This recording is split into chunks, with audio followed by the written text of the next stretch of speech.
नमस्कार। सीधा कुरामा स्वागत छ। म कृष्ण तिमल सिन्हा। आज हामी नेपाल कम्युनिस्ट पार्टी एमाले र नेपाल कम्युनिस्ट पार्टी माओवादी केन्द्र दुई दल जसलाई अस्तिका दिनसम्म नेकपाका नाममा हामीले सम्बोधन गरिराखेका थियौँ, सर्वोच्च अदालतको फैसलापछि दुईवटा दल अस्तित्वमा आएका छन्। प्रतिनिधि सभामा नेकपा एमाले सबैभन्दा ठुलो, त्यसपछि नेपाली कङ्ग्रेस, त्यसपछि बल्ल माओवादी केन्द्रको पोजिसन निर्धारण भएको छ। यसले केपी शर्मा ओली नेतृत्वको सरकारको विकल्प खोजिराखेको भनिएको नेपालको राष्ट्रिय राजनीतिमा समग्र सम्भावित समीकरणहरूलाई बदलिदिएको छ, दलहरूको भूमिकालाई बदलिदिएको छ र सँगसँगै 3 वर्ष यताका तमाम राजनीतिक घटनाक्रमसँग जोडिएका विषयहरूले थुप्रै संवैधानिक सङ्कटका प्रश्नहरू पनि उब्जाइराखेको सन्दर्भमा संविधानविद, कानुनविद, वरिष्ठ अधिवक्ता बोर्णबहादुर कार्कीसँग आज हामी संवाद गर्दैछौँ। स्वागत छ यहाँलाई। संवैधानिक सङ्कटमा मुलुक जान्छ कि भनेर तपाईँहरूसँग संवाद गर्न चाहेको। हिजो अस्तिसम्म चाहिँ नेकपाका यो विवादले गर्दा मुलुक राजनीतिक सङ्कटमा गयो, राजनीतिक अस्थिरतामा गयो, स्थिरता हुँदाहुँदै पनि अस्थिरतामा धकेली भनिन्थ्यो। तर अब चाहिँ अदालतको त्यो फैसला आइसकेपछि अब चाहिँ संवैधानिक सङ्कटतिर जान लाग्यो हो कि भन्ने एउटा अड्कलबाजी भइराखेको छ। के देख्नुहुन्छ? अब यो नेपालको राजनीतिमा संवैधानिक सङ्कटको के भनेदेखि देखिने गरी सुरुवात प्रधानमन्त्री ओलीले प्रतिनिधि सभा विघटन गरेपछि सुरुवात गर्ने भएको हो। र यो अहिले भइरहेको जो किन वर्तमान संविधान छ, त्यो संविधानमा प्रधानमन्त्रीलाई संसद विघटन गर्ने अधिकार प्रदान गरिएको पनि थिएन। र संसदले, प्रतिनिधि सभाले जबसम्म प्रधानमन्त्री दिन सक्ने हैसियत राख्छ त्यति बेलासम्म संसद विघटन गर्नु हुँदैन, गर्न पाइँदैन। यदि के भने सम्पूर्ण प्रयासहरू गर्दाखेरि पनि प्रतिनिधि सभाले प्रधानमन्त्री दिन सकेन भने मात्रै संसद विघटन गर्न पाउँछ भन्ने व्यवस्था गर्ने रहेको थियो। तर प्रधानमन्त्री ओलीले एउटा के सोच्नुभयो अथवा गर्नुभयो भने यो प्रधानमन्त्री रहेको ठाउँमा आफूसँग शक्ति छ, शक्ति भएको हुनाले जबरजस्ती रूपमा संसद विघटन गरिदिने अनि अदालतलाई पनि दबाब र प्रभावमा पारेर त्यो आफ्नो गैर संवैधानिक कार्यलाई के भनेदेखि सदर गराउन सक्छु भन्ने किसिमको उहाँको अति महत्त्वाकांक्षाको कारणले उहाँले संसद विघटन गर्नुभएको स्थिति थियो। र सायद मलाई लाग्छ त्यो जुन के भने संसद विघटन गरेको के भने जुन प्रधानमन्त्रीले गरेको जो कार्य थियो त्यसले नेपालको संविधानलाई ट्र्याकभन्दा बाहिर लगिदिएको थियो र त्यसले निरन्तरता पाउने स्थिति भएको भए जुन संविधान छ, संविधान करिब देखि ओह्रालो लाग्ने अथवा समाप्त हुने, निष्क्रिय हुने अवस्थातिर जान्थ्यो। तर सौभाग्य भन्नुपर्छ कि ट्र्याकमा पुग्यो। प्रधानमन्त्री ओलीले दबाब प्रभाव पारेर आफ्नो अनुकूलको निर्णय गराउन खोज्दा पनि सर्वोच्च अदालतले संविधानको जे थियो त्यो सही व्याख्या गरिदियो र संसद पुनर्स्थापना हो। ओलीजीले ट्र्याकबाट बाहिर निकालेको जुन पनि संवैधानिक जुन निकालेर संवैधानिक जुन सङ्कट सिर्जना गरेको छ त्यसलाई सर्वोच्च अदालतले संसद पुनर्स्थापना गरेर फेरि ट्र्याकमा ल्यायो।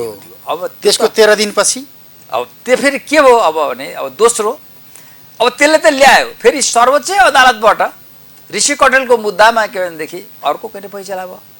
त्यो फैसला मा के गरिदियो भने ऋषि कटेलको मुद्दामा फैसला गर्ने निर्णय गर्ने गर्दाखेरि ऋषि कटेलले त मैले अगाडि नै दर्ता गरेको नेपाल कम्युनिस्ट पार्टी नाउँ त्यो नाउँ मैले पाउनु पर्यो। पछि के भने यो एमाले र माओवादी केन्द्र एकता भएर बनेको के भनेदेखि पार्टीले त्यो नाउँ पाउनु हुँदैन थियो भन्ने उहाँको के भने। तर ऋषि कटेलको त नेपाल कम्युनिस्ट पार्टी मात्रै हो नि, फेरि त्यति हो। तर निर्वाचन आयोगले 2075 साल कार्तिक 9 गते पछाडि तिमीहरूको ब्राकेटभित्र नेकपा पनि हुन्छ, दल सदर भयो भनेर त अनुमोदन गरेकै विषय थियो नि त यो त। हो त्यो भएको हुनाले जस्तो के भने फरक त्यो भएको हुनाले अब के भने उनको भनाइ चाहिँ के भने त्यति मात्रै के भने ऋषि कटेलको के माग नै रहेको थियो। तर अब सरसर्ती हेर्दा के थियो भने ऋषि कटेलको नेपाल कम्युनिस्ट पार्टी थियो, अर्को अब भएदेखि नेपालमा भएका कम्युनिस्ट पार्टीहरूको जति के भने एउटाले पाएपछि जम्मै कम्युनिस्ट पार्टी त अरूले नपाउने भन्ने कुरा कति छन् कम्युनिस्ट पार्टीहरू सबैले पुच्छर जोडेर नेकपा माले, नेकपा एमाले, नेकपा माओवादी केन्द्र सबैले भिन्न के देखाएका छन्। अब त्यसलाई के भने जस्तो के भने ऊ भन्नुहोस् न नेकपा मसाल, पातलो मसाल, मोटो मोटो मसाल मसाल। भनेर पनि के भनेदेखि चलेकै छ। चलाएकै छन् भन्दाखेरि त्यो पछाडि के भने जुन नेकपा राखेको त्यसले पनि भिन्न के नै देखाउँथ्यो, त्यो पुच्छरले पनि देखाउँथ्यो। तर के हो भने सर्वोच्च अदालतले के गरिदियो त भन्दाखेरि पहिलो कुरो त होइन, त्यो पनि राख्न नपाउने हो, त्यसले भिन्नता देखाउँदैन, त्यो के भने बदर हुन्छ त्यो के भने ऋषि कटेलले त्यो नाम पाउँछ सम्म भनेको भए एउटा कुरा के भने अलि केही तर्क रहेछ भन्ने कुरा हुन्थ्यो। तर के गरिदियो सर्वोच्च अदालतले भने ऋषि कटेलले माग्दै नमागेको कुरा दुईटा पार्टी माओवादी केन्द्र र एमाले एकता भएको कुरालाई नै बद्दर गरिदियो। त परिणाम त के भयो? अर्को सङ्कट आयो। अर्को के भनेदेखि संवैधानिक कानुनिक सङ्कट आयो। त्यसले मात्रै होइन, सर्वोच्च अदालत पनि नराम्रोसँग विवादमा फस्यो। त्यही सर्वोच्च अदालत जसले के भने संसद पुनर्स्थापना गर्यो संवैधानिक इजलासको 5 जना बेन्चले, त्यो के भने 5 जना न्यायाधीशले गरेको निर्णयलाई 2 जना न्यायाधीशको निर्णयले के गर्यो त निष्फल र असफल गराइ गरेन।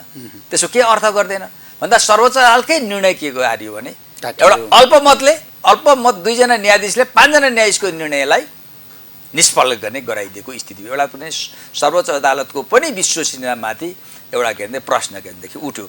यो प्रश्न अब संवैधानिक प्रश्नमा नजाउँ। अब मैले 46 सालभन्दा पछाडिको अभ्यास, राप्रपा थापा, राप्रपा चन्द, राप्रपा नेपाल, राप्रपा राष्ट्रवादी, यी पुच्छर राखेर राजनीति गर्ने क्रम त चलेकै थियो नि। यो कोर्समा किन प्रवेश गर्यो न्यायालय? अब यो चाहिँ के लाग्छ भनेदेखि जस्तो तपाईँले भन्नु चाहिँ त्यो जुन नेकपा भन्दा बाहेकको पनि छ अभ्यास। जस्तो के भने नेपाल कम्युनिस्ट पार्टी अगाडि राखेर पछाडि के भनेदेखि केही थपेर त विभिन्न कम्युनिस्ट पार्टी चल्छ। अदालतमै पुगेको पनि राप्रपाको केस त छ नि त। छ। त्यसरी हेर्दाखेरि के हो भने बदरै गरु परेर हाल्ने पर्ने स्थिति होइन। बरु के भनिदिनसम्म सक्थ्यो भने नेपाल कम्युनिस्ट पार्टी ब्राकेटमा नेकपा राखेको थियो, त्यो नेकपा भन्दा नि अझ भिन्न देखिने गरेर कुन नाम राख्नु भनिदिनु पनि सक्थ्यो अलिकति। तर के हो भने त्यो चाहिँ सर्वोच्च अदालतको तिमीहरूको जगै खराब भयो भने गयो ले त्यो के भनेदेखि एकतालाई बदर गरिदियो। अब दुईटा पार्टी बिचको एकता गर्ने त राजनीतिक प्रश्न हो, दुईटा पार्टीको के भनेदेखि सुरक्षाको कुरा हो। त्यसमा के भने अदालतको कुनै टाउको दुखाएर सरकारको विषय त होइन। तर किन बदर गरिदिनु पर्यो? अब यो बदर के भने किन गर्नु भने त अदालतले यसरी जबरजस्त रूपमा आफ्नो न्यायिक अधिकारलाई दुरुपयोग गरेर राजनीतिमा जबरजस्त रूपमा प्रवेश गरेर दुई पार्टीको एकतालाई खलबल्याउने गरेर राष्ट्रिय राजनीतिलाई के भनेदेखि द्वन्द्वमा फसाउने गरेर अथवा के भने अस्थिरतामा फसाउने गरेर यो निर्णय किन गर्यो भन्ने प्रश्न अहिले संविधान र कानुनविदमा मात्रै होइन आम जनता पनि उठेको स्थिति छ।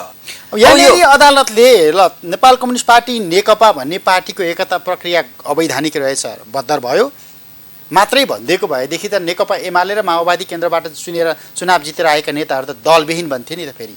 होइन त्यही त भन्दैछु त, दलविहीन भन्दाको अवस्था त अर्को विकराल हुन्थ्यो होला फेरि। त्यो त के भने त्यो त पछिल्लो के त्यतातिर हामीले कम्तीमा तिमीहरूको दलीय हैसियत ल पहिलाकै छ है त्यहाँ फर्कसम्म भनिदियो फेरि अदालतले जगमा नगइदिएको भए हुन्थ्यो नि भन्दै गर्दा जगमा नगइदिएको भए त त्यत्रा धेरै सांसदहरू दलविहीन भन्थे फेरि। त्यस्तो हुन्थ्यो। त्यो त के हो भने पहिलो कुरो त पहिलेको स्थितिमा फर्क्यो भन्ने जुन भन्यो अब दुईटा मर्ज भएर एउटा पार्टीबाट पहिलो ठाउँमा कसरी फर्किन्छ त्यो सम्भव थिएन। यो त सर्वोच्च अदालतले अहिले गरेको फैसला त के हो भने कानुनको दृष्टिमा संवैधानिक दृष्टिमा धेरै त्रुटिपूर्ण भयो। जस्तो अहिले के भयो जस्तो माओवादी केन्द्र भनेको गोपाल किरातीले दर्ता गरिसकेको थियो, त्यस्तै गरेर गर्ने नेकपा के भने एमाले सन्ध्या तिवारीले दर्ता गरियो। अब अहिले के गर्यो त भने उनीहरूलाई बोलाउनु पनि छैन, छलफल गर्नु पनि छैन, खारेज भयो। निर्वाचन आयोगले गरेको के भनेदेखि के गर्यो हत्त नपत्त बोलाएर के अरे उनीहरूकोलाई चाहिँ नाम चाहिँ खारेज गर्यो। त्यस्तो खारेज गर्न पाइन्छ त्यसरी आफैले नाम दिने अनि पछि फेरि के अरे खारेज गर्न पाइँदैन नि, पाउने स्थिति रहँदैन नि। त्यो भएको हुनाले सर्वोच्च अदालतको फैसलाले त के हो त भने सन्ध्या तिवारीको नेतृत्वमा जुन दर्ता भएको नेकपा एमालेलाई पनि असर गर्यो अनि गोपाल किरातीको नेतृत्वमा भएको नेकपा माओवादी केन्द्रले पनि असर गर्यो। यसले गर्दाखेरि त यो त जम्मै एउटा अस्तव्यस्त सिर्जना गर्यो। अब प्रश्न आयो के भने अब त्यसपछि संवैधानिक सङ्कट हो, 3 वर्षको संवैधानिक गतिविधिहरूको माथि उठेको प्रश्न चाहिँ के हुन्छ? अब हेर्नुहोस् यसले के गर्यो सर्वोच्च अदालतले निर्णय गर्दाखेरि यसबाट निस्किने दुष्परिणामहरू को विषयमा गम्भीरतापूर्वक विचार नगरिकन निर्णय गर्दाखेरि यसले अरू थप जटिलताहरू लिएर आयो। अब भन्नुहोस् नेकपा नेपाल कम्युनिस्ट पार्टी, दुईटा पार्टी एकताबाट बनेको नेपाल कम्युनिस्ट पार्टी बनिसकेपछि धेरै कामहरू के अरे भएका छन्। संवैधानिक कानुन भएका छन्, कानुनी काम भएका छन्, राजनीतिक कामहरू भएका छन्, छन्। अब राष्ट्रिय सभामा निर्वाचित के भने भएका छन् को त नेपाल कम्युनिस्ट पार्टीको तर्फबाट। त्यसको हैसियत 45 जना विद्याबाट त्यसको हैसियत के हुने? कहिलेकाहीँ के भनेदेखि फैसलामा कसरी बोलिन्छ भने कि एउटा त प्रारम्भदेखि बदर हुने पनि भनिन्छ, अर्को के हो त भनेदेखि फैसला भएको मितिदेखि लागू हुने भनेर। तर यो फैसला त्यस्तो कुनै बोलिएको छैन। त यसले के ल्यायो त भनेदेखि यसो भने प्रारम्भदेखि नै यो बदर भएको यदि मान्य हो भने त त्यो के भनेदेखि जुन राष्ट्रिय सभामा नेपाल कम्युनिस्ट पार्टीले पठाएका प्रतिनिधिहरू पनि के भए? अवैध भए। त्यसको मूल नै जग नै अवैध भइसकेपछि त्यसपछिका परिणाम पनि त अवैध हुने भए। प्रदेशमा त्यही भयो होला, प्रदेशमा पनि त्यही भएको छ, प्रदेशपालहरू त्यही भएका छन्। भएको हुनाले यो चाहिँ के भनेदेखि राजनीतिक क्षेत्र संवैधानिक र राजनीतिक मात्रै होइन संवैधानिक कानुनले पनि धेरै जटिलताहरू सिर्जना गरेको छ। त्यसको के भनेदेखि दुष्परिणाम त देखिन के नै बाँकी नै छ। यो जस्तो 46 जना विद्या भट्टराई त निर्वाचित भएर आउनुभयो र तर उहाँ पनि नेपाल कम्युनिस्ट पार्टीको क्यान्डिडेट भएर आउनुभयो, चुनाव चिन्ह सूर्यमै आउनुभयो। फेरि अब त्यता दाबी गरिएला हाम्रो चुनाव चिन्ह जितेर आएको भनेर। तर उहाँहरूको हैसियत स्वतन्त्र रहन सक्ने सम्भावना रहन्छ कि रहँदैन अदालत नबोलिदिएको अवस्थामा? हुँदैन त्यो। जस्तो वामदेव जस्तो के भने जानुभएको छ, स्वतन्त्र हुनको लागि के भने स्वतन्त्रै उम्मेदवार भएर आएको हुनुपर्छ। अब पार्टी के अरे दलगत के नै उम्मेदवार भएर आएको छ भने दलको के प्रतिनिधिको रूपमा आउँछ। अब बिचमा उसलाई स्वतन्त्र कसरी भन्न सकिन्छ? सकिँदैन नि त। ऊ त दलकै प्रतिनिधि हो। तर जुन दलको नेपाल कम्युनिस्ट पार्टीको सांसदको रूपमा उम्मेदवार भएर जितेको थियो त्यो नै अवैध भइसकेको छ। त्यो के भने सांसदहरू पनि त अवैध हुने स्थिति आयो। कसको हुइप लाग्छ अब यिनलाई? अब यो त के हो भने के हो त? अब यहाँ हुइप लाग्ने भन्दा पनि तिनीहरूको त खारेज हुने स्थिति आयो। यसलाई त्यसरी व्याख्या गर्ने हो भने त यिनीहरूको पदै नरहने स्थिति भएन। जब यसको एकता नै अवैध छ, गैर कानुनी छ भनेर अदालतले त्यसलाई शून्यमा रहेको भनेर घोषित गर्छ भने त्यसपछि के भने त्यो पार्टीको नामबाट भएका जे जति काम पनि ती जम्मै के भए? अवैध भए। अब यो कसरी सम्हाल्ने हो? अदालतमा गएर यसको अलि पुनर्व्याख्याका कुरा अथवा अरू प्रष्टीकरणका कुराहरू गरिदिए हुन्थ्यो नि त। पुनरावेदन किन कसैलाई रुचि भएन? अब यसको चाहिँ जनरली त के हुन्छ भने सर्वोच्च अदालतको तहमा फैसला भइसकेपछि त्यसको करेक्सन भनेको पुनरावलोकनको बाटोबाट मात्रै हुन्छ। र अब अहिले त्यो पुनरावलोकनको बाटो पनि के हुन्छ भने लम्बे चौडा बाटो हुन्छ। अब यो के भने पुनरावलोकन गरी पाऊँ भनेर निवेदन दर्ता गरिसकेपछि त्यो 3 जना न्यायाधीशकोमा त्यो पेश हुन्छ। 3 जना न्यायाधीशले पुनरावलोकन गर्ने कि नगर्ने, निशा दिने कि नदिने भन्ने निर्णय गर्छन्। त्यो निर्णय के भनेदेखि गरिसकेपछि जब पुनरावलोकन हुने भन्ने आदेश गरौँ भने मात्रै अनि त्यसपछि त्यो मुद्दा के हुन्छ भने अनि छलफलमा के जाने स्थिति के भने हुन्छ। त्यो बाटो निकै के भनेदेखि अलि उकालो बाटो। तर त्यो बाटो हिँड्नुपर्नेलाई नै रुचि भएन। अब अहिले त पहिला सुरुमा यिनीहरूले त्यो बाटो पुनरावलोकनमा जाने भन्ने छलफल पनि गरेको भन्ने पनि सुन्नमा आएको छ। तर के भने यो के भनेदेखि लम्बे हुन्छ। त्यो भन्दा बरु त्यो सर्वोच्च अदालतको फैसलालाई मानेर अगाडि बढ्दाखेरि बरु अलिक सहज हुन्छ। तर के भने सर्वोच्च अदालतको फैसला पुनरावलोकन गरेर जाँदाखेरि त्यो बिचमा अरू बढी संवैधानिक कानुनले जटिलता आउँछ भनेर चाहिँ त्यही सर्वोच्च अदालतको फैसलालाई मान्न हामी अघि बढ्यौँ भन्ने कुरोको जस्तो नेकपा माओवादी केन्द्र भयो, अरू के भने एमालेका नेताहरूले बताउने गरेको के नै अहिले के नै चर्चा छ। निर्वाचन आयोगले हिजो भनेको 15 दिनभित्र नयाँ प्रक्रियाबाट आउँछौ भने चाहिँ आऊ भनेको चाहिँ के? फेरि अब उनीहरू आफ्नो आफ्नो बोर्ड झुन्ड्याएर आफ्नो आफ्नो नेता लिएर हिँडिसके। अब आयोगले फेरि एकता गर्छ त के भने सर्वोच्च अदालतले यदि एकता गर्न चाहन्छन् भने फेरि त्यो के भने सुरुवातदेखि नै त्यो प्रक्रियाबाट आऊ भनेको। अब त्यो सर्वोच्च अदालतले बोल्दै गर्ने कुरा के हो भने एकातिर प्रधानमन्त्री ओली निरन्तर पार्टी विभाजन पक्षमा लागेको के भनेदेखि देखिन्छ होइन। अनि अर्कोतिर के भनेदेखि यो के भने प्रचण्डको नेतृत्वमा ल्याएको माओवादी केन्द्र, प्रचण्डको नेतृत्वको माओवादी केन्द्र त एकता गर्न चाह्यो अरे।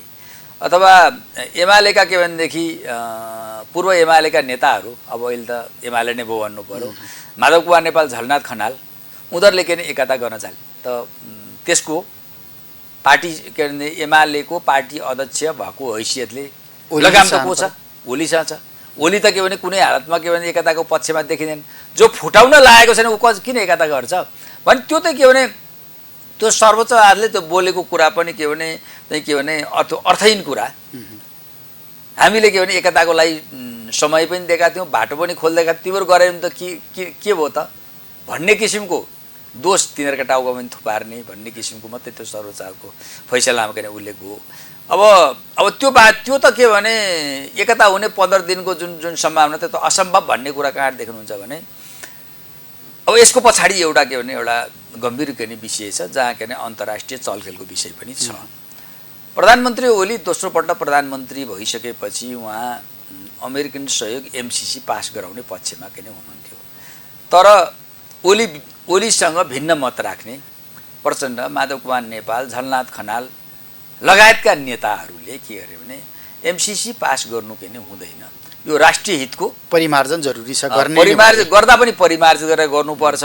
तर यत्तिकै यसलाई किन पास गर्नु हुँदैन, यसले के भनेदेखि मुलुकको सार्वभौमिकता, भौगोलिक अखण्डता, स्वतन्त्रतामाथि नै आँच लाउँछ र नेपाल के भने विदेशीहरूको एउटा सामरिक अगडा बन्छ, विदेशीहरूको द्वन्द्वको एउटा भूमि बन्न सक्छ, लिनु हुँदैन भन्ने कुरा हो। तर ओलीजी जसरी पनि त्यसलाई पास गर्ने पक्षमा तर नेकपाको त्यसो हो भने त नेकपाको तत्कालीन नेकपाको त्यो सत्ताइत्तरको धार पनि पछिल्लो समयमा संसद पुनर्स्थापनाको सन्दर्भ र चर्चा चल्दै गर्दा त एमसिसीको पक्षमा उभिएको हो नि। त्यो त्यही झलनाथ खनालहरू, भीम रावलहरूको भनाइ त फेरि के हो नि कि पुष्पकमल दाहाल प्रचण्डले बन्दको दिनमा सडकमा एमसिसीको नारा लगाउँदै गर्दा नारा नलगाउँ यो विषय होइन भनेर थुमथुमाकै हो नि।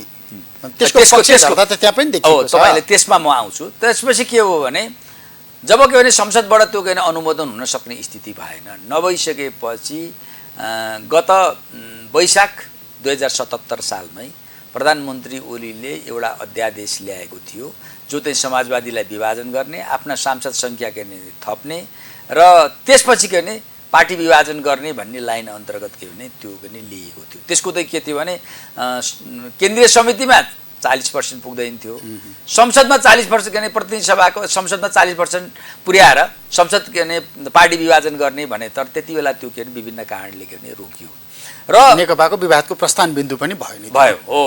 उहाँ त्यसकारण निरन्तरसँग के भने पार्टी विभाजनको उहाँको एक सूत्रीय अभियान नै रहेको के भने अवस्था थियो र त्यसकारण के भने यो अहिले नेकपा भित्रको पार्टी विभाजनको कुरा हो। अहिले नेपाली राजनीति अहिले भद्रगोलमा फसेको र आन्तरिक द्वन्द्वमा फसेको यो सबै कुराको एउटा के भनेदेखि प्रमुख कारक तत्त्व एमसी नै हो।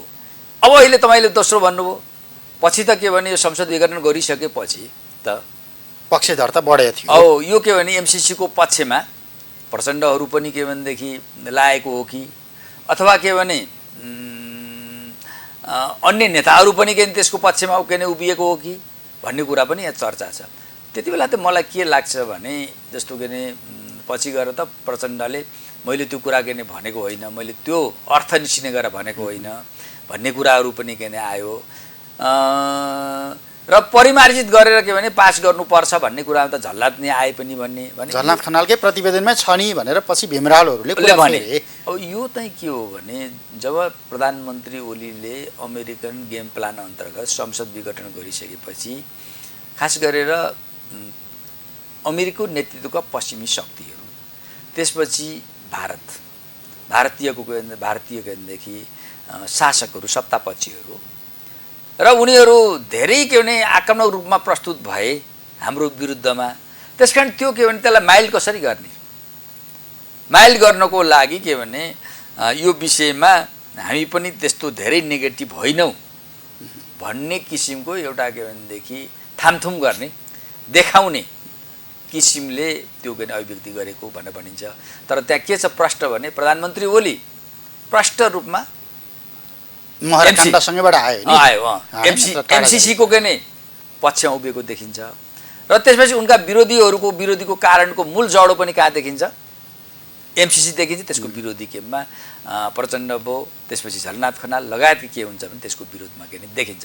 यो बिचमा भनेको चाहिँ कुरा के हो भने बिचमा के भने एउटा डिप्लोमेटिक तरिकाले, कूटनीतिक तरिकाले केही के भने जो शक्ति केन्द्रहरूलाई अलिकति के भनेदेखि माइल्ड गर्ने, शान्त गराउने उद्देश्यले के भनेदेखि भनेको देखिन्छ। अब अहिले पनि तपाईँ देखिराख्नु भएको छ, अहिले पनि नेपालको राजनीति के भनेदेखि एमसिसी अन्तर्गत नै घुमिरहेको छ। अब अहिले के छ तपाईँ देख्नु के स्थिति छ भने अहिले यो प्रधानमन्त्री ओलीको रोड म्याप अथवा उहाँको के भनेदेखि के देखिन्छ भने आफ्नो के भने प्रधानमन्त्री टिकाउने होइन, उहाँ अहिले पनि के भने संसद विघटनकै बाटोमा प्रधानमन्त्री ओली देखिन्छ। त्यस्तै गरेर एमसिसी पक्षपाती भनेर चिनिएका नेपाली काङ्ग्रेस सभापति शेरबहादुर देउपा पनि अब हाम्रो त चुनाव प्राथमिकता अर्ली इलेक्सन हो। अब पहिला अगाडिदेखि नै के हो भने संसद विघटन गर्दाखेरि पनि त नेपाली काङ्ग्रेस सभापति शेरबहादुर देउपा त विपक्षै रहेको व्यक्ति हो, अहिले पनि के भने चुनावमै जानुपर्छ भन्ने किसिमको छ। अब आएपछि अर्को के भने जस्तो के भने समाजवाद पनि आज विभाजित भएको छ। समाजवादीको एउटा प्रधानमन्त्री ओलीले चालेको असंवैधानिक कदम हो। यो सर्वोच्च अदालतले के भनेदेखि संविधानलाई ट्र्याकमा ल्याइदिएको छ, राष्ट्रिय राजनीतिलाई ट्र्याकमा ल्याएको छ। त्यसकारण के भने अब हामीले वैकल्पिक सरकार दिनको लागि हामी के भने लाग्नुपर्छ भन्ने एउटा पछि वार्ता समिति नै बनायो एउटा पक्षले। अनि अर्को भनेको के हो भनेदेखि यो महन्त ठाकुर र राजेन्द्र के भनेदेखि महतो लगायतका के भने ओलीसँग लाई समर्थन हामीले गर्नुपर्छ। समर्थन पनि के गर्ने भनेदेखि चुनावमा जाने समर्थन के भने गरेर अहिले तत्काल ओलीलाई टिकाइदिने, तर फेरि कुनै तरिका मिलाएर फेरि के भने विघटनमै लगिदिने भनेपछि अब यहाँ त के हो भने सर्वोच्च अदालतको फैसला अनुसार अब बाँकी रहेको 2 वर्ष सरकार के चलाएर के तत्काल चुनावमा नजाने भन्ने एउटा किसिमको के भनेदेखि धारणा देखिन्छ। अर्को भनेको के भने ओलीको नेतृत्व ओली भयो, शेरबहादुर देउपा भयो, अर्को के भने महन्त ठाकुर जसपाको भयो, महन्त ठाकुर जसपाको पुरै छैन, अर्को राजेन्द्र महतो, यिनीहरू के हो त भनेदेखि यही विदेशी गेम प्लान अन्तर्गतको संसद के भनेदेखि विघटनमै लैजाने मध्यावधिको बाटोमा त गयो नि त मुलुक। अब नेकपा एमाले र नेकपा माओवादी केन्द्र भइ नि गयो। संविधानको धारा 76(1) बाट बनेको सरकार धारा 76(2) मा आइ नै सक्यो। अब शेरबहादुर देउपा अथवा नेपाली कङ्ग्रेसलाई सरकार चाहिएन, जसपालाई सरकार चाहिएन, केपी ओलीलाई सरकार चाहिएन, संसद चाहिएन भन्दा त्यो संसदभित्रबाट अर्को वैकल्पिक सरकार बन्ने बाटो त सबै बन्द भयो नि। 76(5) 6 सम्मै पुग्यो नि। अनि मुलुकसँग अब मध्यावधिभन्दा बाहेकको विकल्प के त हो? अब तपाईँलाई बाध्यात्मक रूपमा त्यो कोर्समा त गयो त मुलुक। त्यहाँ के भने पुर्याउन खोजिएको छ। जस्तो के भने संसद विघटन गरेदेखि नै त्यसमा पुर्याउन खोजिएको, त्यसपछिको नै अर्को के भनेदेखि प्रयास भनेको विघटनमै लिएर जाने हो, सरकारको निरन्तरता दिने होइन। त्यही कुरा बुझेर तपाईँले मैले अहिले सबभन्दा बढी टसल विरोध तिक्तता कसैको बिचमा छ भने प्रधानमन्त्री ओली र अब माओवादी केन्द्रका अध्यक्ष पुष्पकमल दाहाल बिचमा छैन। त्यो हुँदाहुँदै पनि के भने अहिले के भनेदेखि माओवादी केन्द्रले अविश्वास सरकार माथिको विश्वासको फिर्ता नलिएको छ। त्यो त्यसले के देखिन्छ भने जुन के भनेदेखि संसद विघटन गराएर अनि विघटन गराइसकेपछि निर्वाचनको घोषणा गर्ने, त त्यसपछि निर्वाचन पनि नगराउने, अनि त्यसपछि यहाँ जुन द्वन्द्व र के भनेदेखि अस्थिरतामा देशको राजनीतिमा लैजाने जुन प्रधानमन्त्री ओलीको जो गेम प्लान हो विदेशी शक्तिको के भनेदेखि निर्देशन अनुसार, अब त्यसलाई रोक्ने उपाय के हो त? काङ्ग्रेस पनि तयार छैन त्यसलाई रोक्न, जसपा पनि छैन, उल्टो के भनेदेखि त्यसमा के भनेदेखि ओलीलाई सहयोग गर्ने पक्षमा छ। के गर्ने त भन्दाखेरि अब माओवादी अहिले विश्वासको मत यथावत राखेर बोलु के भने ओली जसले के भनेदेखि यो संविधानलाई सिद्ध्याउने, व्यवस्थालाई सिद्ध्याउने एउटा नकारात्मक भूमिका जो निभाइरहेका छन्, विध्वंसक भूमिका निभाइरहेका छन्, अब त्यसलाई बरु के भनेदेखि आँखा त्यसलाई के भने दबाएर भए पनि त्यो आक्रोश विरोधलाई दबाएर भए पनि यो के भने तुरुन्त के भनेदेखि यो संसदलाई मर्न नदिने, किनभने कहिलेसम्म थेग्न सक्छ। अब यो चाहिँ अब माओवादी केन्द्रकै नेताहरू चोरेर उतातिर गइसकेका छन्, कारबाही श्रृङ्खला चल्ला त्यहाँनिर, त्यसपछि पार्टी विभाजनको श्रृङ्खला चल्ला, यस्तो हुन्छ। अब अहिले त के भने माओवादी केन्द्रले आफ्नो समर्थन फिर्ता लिएन भने त ओली त के बहुमत रहिरहेको छन्, अनि फेरि अब उसलाई विघटन गर्नको लागि बहानाबाजी गर्नलाई के गर्ने? सर्वोच्च अदालतले त बोलिदिइसकेको छ, व्याख्या गरेको छ। जबसम्म के भनेदेखि संसदले प्रधानमन्त्री दिन सक्ने अवस्था रहन्छ तबसम्म विघटन गर्न पाइँदैन भनेपछि त ओलीले चाहेर जस्तो माओवादी केन्द्रले समर्थन फिर्ता लिएन भने ओलीले चाहेर पनि संसद विघटन त गर्न सक्दैन। अब राजनीति नैतिकता नि त नेकपा एमालेको बेन्च र माओवादी केन्द्रको बेन्च छुट्टिसक्यो। अब सरकारलाई दिएको समर्थन फिर्ता नलिएकै कारण रामबहादुर थापा बादलहरू लगायतका 4-5 जना सरकारमा बस्ने त अब यसको चाहिँ हैसियत के हुन्छ संवैधानिक रूपमा? तपाईँले हेर्नुहोस्, अब त अहिले राजनीतिक नैतिकता भन्नेको कुरा त के भने कुन चराको नाम हो? कि त माओवादी केन्द्रले कारबाही गर्न सक्नु पर्यो। तपाईँले दुईटै कुरा लिनुहोस् न, राजनीतिमा जब राजनीतिक नैतिकता के भनेदेखि हराउँदै जान्छ नि, त्यसलाई पालना गर्न छोडिन्छ नि, त्यो राजनीति के हुन्छ भने विकृति र विसङ्गतिमा के भने फस्न त किन थाल्छ। अब अहिले जस्तो प्रधानमन्त्री ओलीले जबरजस्त रूपमा संविधान नै नभएको अधिकार प्रयोग गरेर संसद विघटन गरेको थियो। तर सर्वोच्च अदालतले संसद पुनर्स्थापना गरेपछि राजीनामा दिनुपर्छै पर्दैन थियो। तर उहाँ के भने कुनै लाजै नमानिकन अलिकति नैतिकताको सामान्य त्यसबाट के भनेदेखि त्यसलाई के भने फिलै नगरेर म राजीनामा दिन्न भनेर डुक्रिनुभयो। मलाई हटाउन, संसदबाट हटाउन म फेस गर्छु अविश्वासको प्रस्ताव। संवैधानिक कानुन रूपले हट्ने कुरा प्रक्रियामा एउटा कुरा हो, राजनीतिक नैतिकता त अर्को कुरा हो नि, हैन? त्यो के भने म के नै हट्दिनँ भनेर के भनेदेखि उहाँले भन्नुभयो, हैन? अब यो स्थितिमा त के भने जुन अब अहिलेको जुन मन्त्रीहरू के भनेदेखि यो सर्वोच्च अदालतको फैसलापछि माओवादी केन्द्रका तर्फ के नै रहनुपर्ने जो मन्त्रीहरू छ, अब त्यो पार्टीका के नै सांसदहरू भइसकेपछि त उनीहरू पदमा बसिराख्नु पर्ने थियो त। तर हामी ओलीसँगै हामी बस्छौँ। अब माओवादीले उनीहरूले कारबाही गर्यो भने के हुन्छ? सांसद पद जान सक्छ। तर अहिले के देख्यो छ, माओवादीको ट्रेन्ड के देखियो? कारबाही गर्न सक्ने अवस्था भएन। कारबाही भन्दा पनि अहिले नचलाउने एउटा बरु के भने अहिले चलाएर उनीहरूलाई नै सजिलो पारिदिनु भन्दा बरु के भनेदेखि वेट एन्ड सी हेर्ने र उनीहरूको डिजाइन के भने नेपालको राजनीतिलाई जुन अराजकता र अस्थिरतातर्फ लगिदिने हो, त्यसलाई के भनेदेखि कतिसम्म सकिन्छ सहेर पनि त्यो अस्थिरतातिर जानबाट रोक्ने भन्ने किसिमको के भने यिनीहरूको रणनीति छ। अब यसले यो माओवादीको रणनीतिले कति के भने थाम्ने हो, त्यो त केही समय हेर्नु पर्ला कति थाम्ला। दल विभाजन सम्बन्धी विधेयक आउन सक्ने सम्भावना देखिन्छ। अब संसदको अधिवेशन त 2 दिन 3 दिनको बिचमा बल्ल आज बसिराखेको अवस्था छ। यसको नियमितताका विषयमा पनि प्रश्न उठिरहेको छ। त्यो आइदियो भनेदेखि त सजिलो होला नि। अब दल विभाजन सम्बन्धी जुन अध्यादेशको कुरा छ त्यो अहिले संसद चलिरहेको बेलामा ल्याउन मिल्दैन। यो संसद अन्त्य भइसकेपछि मात्रै ल्याउन मिल्छ। संसदको निरन्तरताको औचित्य अब यहाँ के हुन सक्छ भनेदेखि अब जुनसुकै तरिकाले विघटनमै लाने स्थिति के नै मार रह्यो। विघटनमै लगाउने के भने रणनीतिलाई के भने कार्यान्वयन गर्ने भनेर प्रधानमन्त्री ओलीको पक्ष अगाडि सर्यो भने उसले यो के संसद के भनेदेखि अन्त्य भइसकेपछि अध्यादेश ल्याएर उक्ने पार्टी के विभाजन के गर्ने नेकपा एमाले, हैन? जसपा अनि त्यसपछि जसपा, त्यसपछि विभाजन गरेर अनि त्यसपछि फेरि त्यही यो संसद के भनेदेखि विघटनकै के भनेदेखि राजनीतिक मार्गतिर के भने धकेल्ने के हुन सक्छ। संसदले विकल्प दिन नसक्ने परिस्थिति बन्छ कि भन्दैन? यथास्थितिमै देखियो नि चित्र त। अब अहिले त तपाईँले हेर्नुहोस् न, यो त अहिले जुन नेपाली काङ्ग्रेस र समाजवादीले जब के भनेदेखि होल्ड गरेर राख्यो नि, सरकार हाम्रो रुचि होइन भन्नेतर्फ लागिसकेपछि त म्यान्डेट पनि होइन नि त। फेरि भन्न त पायो नि त, जनताको म्यान्डेट पनि होइन सत्ता। होइन, यस्तो हुन्छ। जनताको म्यान्डेट भनेको कुरा के हो भने कहिलेकाहीँ सत्ता पक्षमा जाने, त्यसपछि विपक्षमा जाने जनताले मत दिन्छ।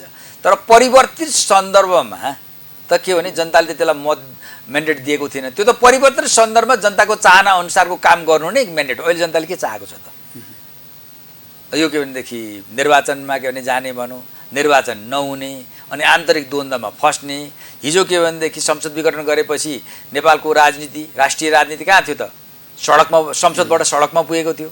अहिले कम्ती यहाँ पनि कहाँ सडकबाट कहाँ आएको छ? संसद सदनमा आएको छ। अब यसलाई फेरि पनि संसद के भने सडकमै धकेलिदिएर लाने भन्ने त के भने जुन के भने धारणा हो, त्यो त पुरै गैर जिम्मेवारीपूर्ण कुरा हो। होइन भने हिजो किन के भनेदेखि ओलीले के भने संविधान विपरीत प्रतिगामी कदम चाले भनेर आन्दोलन गरेको नेपाली काङ्ग्रेसले, समाजवादीले किन आन्दोलन गरेको, होइन? अनि त्यसले त के देखियो त भने त्यसो हो भने त उनीहरूको गर्ने वचनप्रति त इमान्दारी त देखिएन। उनीहरू त संविधानप्रति त इमान्दार त देखिएन। उनीहरू त संविधानलाई ओली त के भने संविधान भत्काउन लागे, व्यवस्था भत्काउन लागे। अब यसको तर के भने त्यही कुरो प्रदेश तहमा नेपाली काङ्ग्रेस र के भने समाजवादीले त गर्न त मिल्दैन थियो। प्रदेश तहमा अब यसको बासिटाहरू कसरी परिराखेका छन्? अब प्रदेशमा पनि त नियुक्तिका कुराहरू छन्, सांसदहरू छन्, सरकार अथवा त्यो छ। अब यहाँ अहिले तत्काल चाहिँ के देखियो छ भने अहिले प्रदेशमा पर्ने प्रभाव भनेको चाहिँ के भने जस्तो माओवादी केन्द्र र एमाले बिचको के भनेदेखि द्वन्द्व चर्केर गयो भने त्यसले अरू सङ्कट ल्याउने भयो। तर अहिले तत्काल माओवादी केन्द्र चाहिँ के एउटा देखियो भने तत्काल सङ्कट सिर्जना गर्ने बरु के भनेदेखि यथास्थितिमा उभिराख्ने भन्ने देखेको हुनाले के भने स्थिति अहिलेको रणनीति देखेको हुनाले तत्काल नै के त्यस्ता सङ्कटहरू चाहिँ नआउलान्।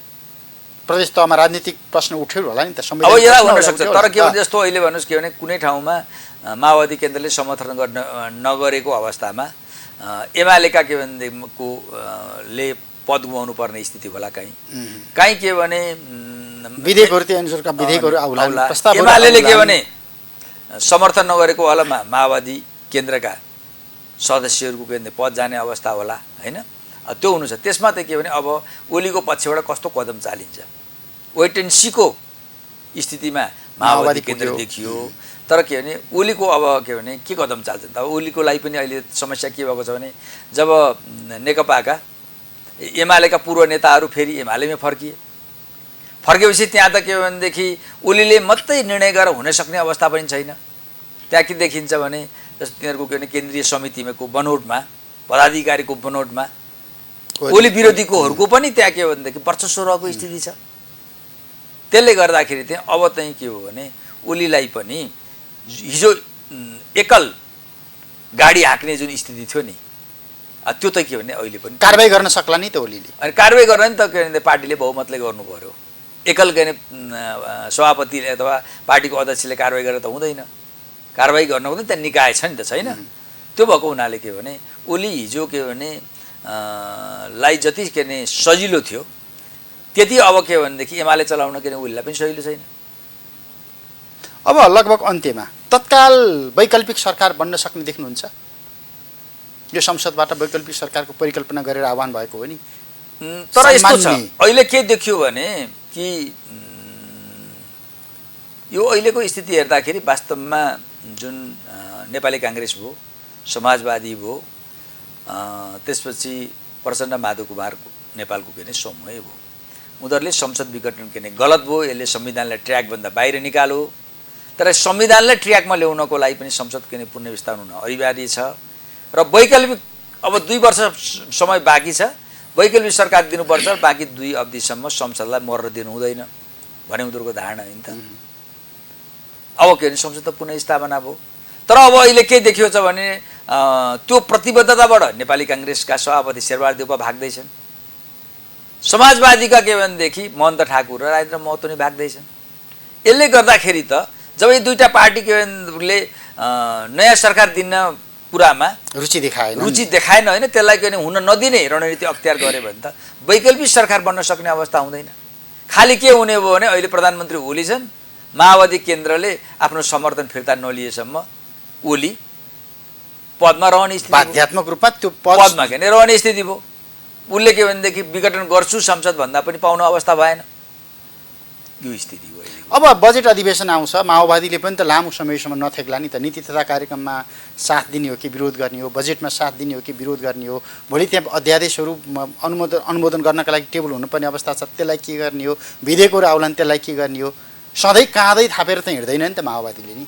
अब यसले के हुन्छ भन्नुहुन्छ भने द्वन्द्व त हुने भयो नि त। अब तपाईँलाई दुईटा अर्थ लाग्छ। एउटा के भनेदेखि प्रधानमन्त्रीलाई दिएको समर्थन फिर्ता लिने र कानुन अध्यादेशमा लाई समर्थन गर्ने कि नगर्ने भन्ने कुरा बेगल कुरा हुन्। मानिलो भोलि के भने बजेट के भनेदेखि को कुरा आयो, असहयोग गरेर माओवादीले, त्यसको आधारमा सरकार गिर्ने कि नगिर्ने, संविधान त त्यस्तो गिर्ने भन्ने व्यवस्था त छैन। खालि के हो भने बहुमत गुमाउँदाखेरि न के भनेदेखि प्रधानमन्त्री नहटिने स्थिति हो। यही बिचमा प्रधानमन्त्रीले मेरो विश्वासनीयता परीक्षण गर्छु भनेर चाहे भने के हुन्छ? विश्वासको मत त उसले के भनेदेखि छैन भनेर भने उसले लिन सक्छन् जस्तो अहिले भनौँ न लिएकोमा माओवादी केन्द्रले के भने दियो अरे, काङ्ग्रेसले दिएन, समाजवादीले दिएन, माओवादी केन्द्रले दियो भने त रह्यो नि त फेरि। नेकपाकै एउटा धारले बहिष्कार गरिदियो भने विश्वासको मत पाएन, ल विश्वास गुमाए, त्यसपछि अब प्रधानमन्त्री विश्वास गुमाए। होइन, विश्वासको मत गुमाएपछि त्यसपछिको त अर्को प्रक्रियामा के आउँछ भने अब त्यसपछिको सबभन्दा ठुलो दलको हैसियत नेपाली कङ्ग्रेस उसलाई सत्ताको रुचि छैन, अब नेपाली काङ्ग्रेस आउने भयो, नेपाली काङ्ग्रेसबाट के भने भएन, माओवादी केन्द्र त्यसपछि त के हुन्छ भने कुनै एउटा व्यक्ति जो व्यक्तिले के भने बहुमत जुटाउन सक्छ त्यसलाई के भने हुन्छ। अब यहाँ त खेल के हुन्छ भने अल्टिमेटली मध्यावधि अद्यावधि के भने अन्तिममा के भने मध्यावधि जाने कसको नेतृत्व चुनाव गराउने, चुनावी सरकारको कुरा के नै आउँछ। तर अहिलेको स्थिति हेर्दाखेरि चाहिँ यहाँ दुइटै छ, एउटा के भनेदेखि पक्ष फेरि विघटनमै पुर्याउने देखिन्छ, त्यसको नेतृत्व प्रधानमन्त्री ओली स्वयंले गरेको देखिन्छ, र अर्को पक्ष जहाँ के भने माओवादी केन्द्र छ यसलाई के भनेदेखि रोक्ने पक्षमा रहेको, र त्यसैको लागि के भनेदेखि माओवादी केन्द्रका नेताले अहिले के भनेदेखि काङ्ग्रेससँग समाजवादीसँग सहकार्यको लागि प्रयास गरिरहेको भन्ने कुरा त सुन्नमा आएको छ। तर तत्काल समीकरणको सम्भावना देखिएन। अनि त्यो त के भने काङ्ग्रेस तयार भएन, समाजवादी तयार चाहिएन भने त के भने त्यो सम्भावना त हुँदैन। अहिले चाहिँ सत्ता समीकरणका हिसाबमा संवैधानिक हिसाबमा प्रधानमन्त्री बलियो भए, अब हेर्नुहोस् यस्तो हुन्छ, बलियो प्रधानमन्त्रीको हात माथि पर्यो होइन। बलियो भनेको कस्तो हुन्छ भने कुनै पनि शासकहरू नैतिकताको जगमा, मैले नैतिकता भनिनँ, संवैधानिक र कानुनी मात्रै भने जस्तो कि नैतिकताको जगमा के नै खडा भएको भएको छ भने, र अर्को संवैधानिक कानुन रूपले पनि जुन अब डरो त के हुन्छ भने कसैलाई सोध्नु छ भने एकल बहुमत ल्याएको छ भने डरो हुन्छ। अहिले पनि प्रधानमन्त्री ओली अहिले चाहिँ कसको बैशाखीमा अडिनु भएको छ, कसैले माओवादीको बैशाखी पार्टी कार्यालयबाट निकालावास भइसक्यो, अर्को बोर्ड झुन्ड्याइसके, संवैधानिक रूपमा हेर्नु। तर के हो भने अहिले पनि के भनेदेखि उहाँ त के भने कमजोर स्थितिमा भनेको मतलब के भने माओवादीले जति बेला समर्थन फिर्ता लियो त्यति बेला उहाँ त सिद्धिनु, ओलीको दुनो त सोझो भयो नि त, जान्छन् चुनावमा फेरि त्यही खोजेको, त्यही होला। तर के भने अहिले कतिले भनेको छ नि प्रधानमन्त्री ओली चाहिँ शक्तिशाली होइन, जो मान्छे के भनेदेखि बाध्यताको बाटो लाग्नुपर्ने अवस्था आउँछ ऊ कसरी शक्तिशाली भन्ने, शक्तिशाली त होइन। अर्काको बैशाखीबाट के भने हिजो के भने 2/3 लगभग भएको समर्थनमा सरकार बनाएको त्यसको प्रधानमन्त्री आज के भने बहुमत म पनि नपुगेको प्रधानमन्त्री भएपछि कसरी शक्तिशाली भन्ने, त्यो प्रधानमन्त्री त के हो त भने अर्काको विकल्पहरू बाँचेको छ। प्रधानमन्त्री केही दिन अगाडिसम्म त विकल्पविहीन अवस्थामा पुगिसकेका थिए नि त, होइन र? सर्वोच्चको हालको पछिल्लो फैसलाले अघिल्लो दिनसम्म त विकल्पहीन अवस्थामा थियो, संसद आह्वान भएको दिन 23 गतेसम्म त विकल्पहीन अवस्था थियो नि त, सम्बोधन गरेर राजीनामा पो गर्छन् कि भन्ने पनि एउटा अडकलबाजी थियो। तर अहिले त उनीसँग विकल्प भयो नि। ल माओवादीले बैशाखी टेकुन्जेलसम्म ठिकै छ सरकार चलाउँछु, बैशाखी खुस्काइदियो भने मध्यावधिमा जान्छु, होइन? तर यस्तो हुन्छ, अब यसको के हुन्छ भने उहाँलाई पनि त्यस पोइन्ट मान्दै केही गरेर माओवादीले प्रधानमन्त्री ओलीले टेकिरहेको माओवादी बैशाखी माओवादीले झिक्दियो, उहाँ त लड्नुपर्ने स्थितिमा आउँछ। त आइसकेपछि त्यसपछि के हो भने संवैधानिक प्रक्रिया अनुसार फेरि अर्को नेपाली कङ्ग्रेस त्यसपछि अर्को विकल्प खोज्नुपर्छ। अर्को विकल्प खोज्दाखेरि त त्यहाँ नेपाली काङ्ग्रेस आउन सक्छ अथवा अर्को व्यक्ति आउन सक्छ। आउँदाखेरि त के हो भने भोलि चुनावै जाँदाखेरि त प्रधानमन्त्री चुनावी सरकारको नेतृत्व गर्ने प्रधानमन्त्रीका हातबाट त्यो चाबी जान सक्छ नि, अर्काको जान सक्छ, त्यो पनि त प्रधानमन्त्रीलाई सङ्कट छ। तर समग्रतामा राजनीतिक संवैधानिक दुवै सङ्कटको भड्खालोमा हामी पर्यौँ होइन। अहिले त तपाईँलाई हेर्नुहोस् यो के हो भने 62-63 सालको जनआन्दोलन पछि धेरै उतार चढावबाट नेपालको राजनीति गुज्रियो, र अहिलेको स्थिति भनेको चाहिँ के हो भने कुनै समस्या नभएको बनाउने र प्रायोजित समस्या सिर्जना गरेर देशलाई चाहिँ ठुलो अस्थिरता र भड्कालोमा हाल्ने काम भयो। हुन्छ, समय र संवादलाई धन्यवाद। वरिष्ठ अधिवक्ता संविधानविद पूर्णबहादुर कार्की, समग्रतामा प्रतिनिधि सभा पुनर्स्थापित भयो, राजनीतिले एउटा कोर्स समात्यो, संविधानको बाटोमा गयो मुलुक भन्दै गर्दा सर्वोच्च अदालतबाट ऋषिराम कट्टेलको दलसँग सम्बन्धित मुद्दामा जुन फैसला भयो त्यसले फेरि राजनीतिलाई अर्को अस्थिरताको कोर्समा लगेको छ। संवैधानिक सङ्कटहरू आएका छन्, संवैधानिक प्रश्न उठिराखेको छ, दलहरूको हैसियतको सन्दर्भमा अनि सरकारको भविष्यका सन्दर्भमा प्रश्न उठिराखेको छ, अनि संसदभित्रको अङ्कगणित पनि फेरबदल हुँदा रणनीतिक रूपमा नैतिक रूपमा होइन रणनीतिक रूपमा प्रधानमन्त्री ओली बलियो भए जस्तो देखिन्छ। तर के यो दीर्घकालीन हो?